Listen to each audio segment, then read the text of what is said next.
everybody, MVG back again with a video review. This time we're looking at Imperial Armor Volume 4, 2nd edition. It doesn't say 2nd edition, but it actually is, the Anphelion project.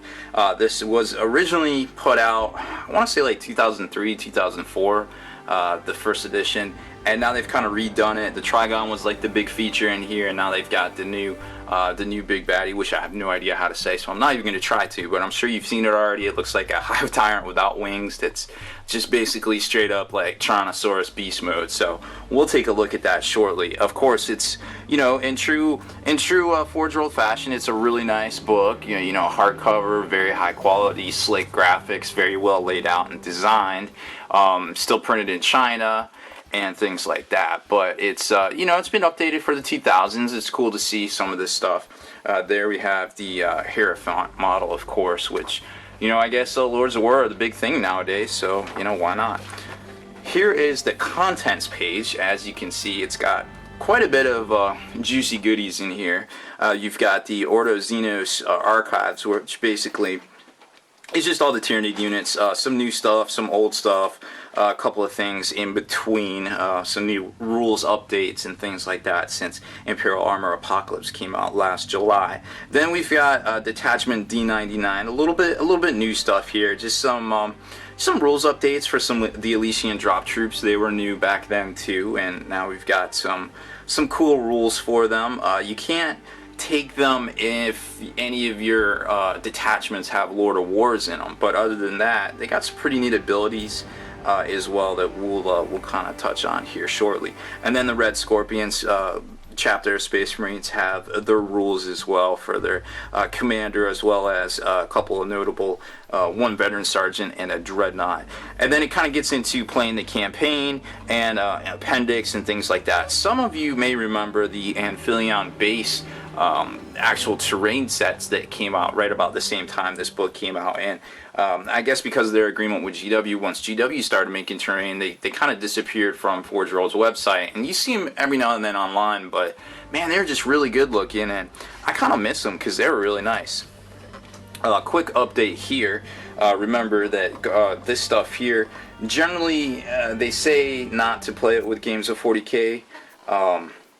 They're intended for 40k Apocalypse or larger games, but then you've got things like, you know, the Escalation book that has similar things in it, and of course we have rules for gargantuan creatures, Lord of Wars, and things like that in the main rulebook of 7th edition. So this is a little contradictory in my opinion, but I don't know about taking the larger formations like the armored spearheads and things like that. That I think we should keep out of 40k, but just because it gets a little ridiculous. Like I said, the book is very well done, nicely laid out, full of slick graphics. There's a little shot of the base that I was talking about right there that that some of you may remember the.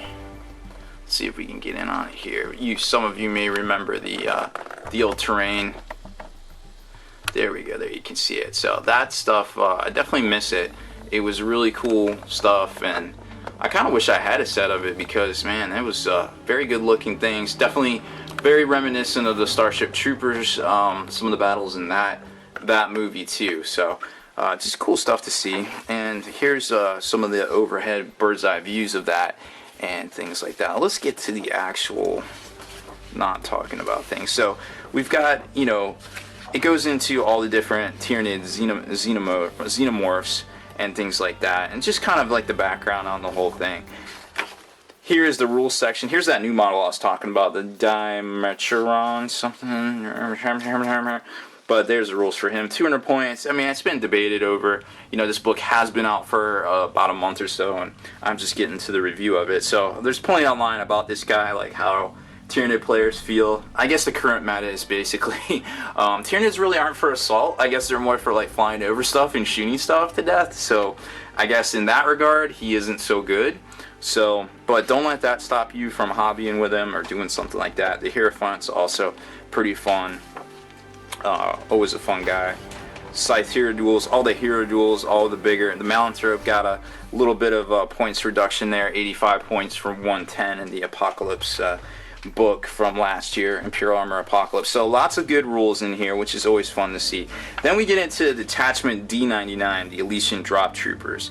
And like I said, a little bit of restrictions to playing with them.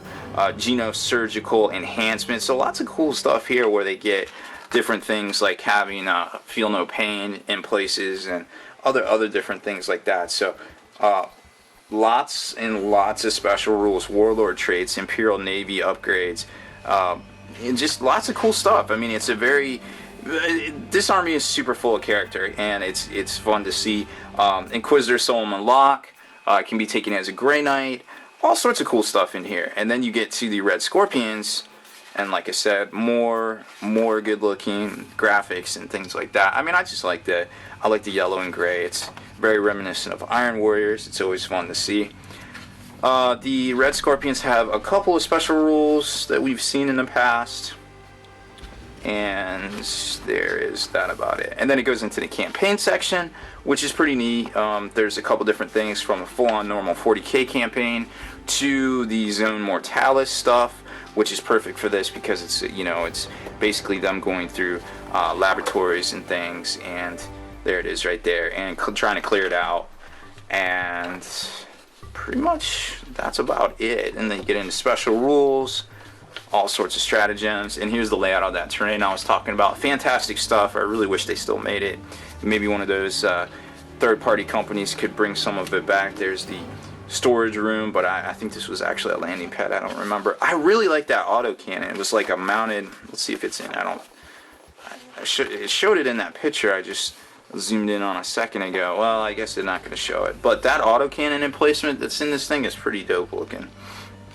So that's pretty much it. Like I said, a very robust book. It's got some special rules here and there. Do I think it's going to mess and break the meta and things like that? No. It's just for funsies. It's got some fun Tyranid rules. It's got some fun campaign stuff. You can basically reenact Starship Troopers. It's just got flavor, and that's at the end of the day why we do all this stuff. And don't let anybody tell you, oh, it's not competitive. Don't play with it or whatever. And just do your hobby. Do what makes you happy, and that's what's great about this hobby, because there's so many different facets and aspects to it that we can all really enjoy it and just get along. So that's about it for this one, guys. Make sure you stay in the trenches, subscribe to this YouTube channel, check out the blog, spikybitsblog.com, and listen to our podcast, forgenarrative.com.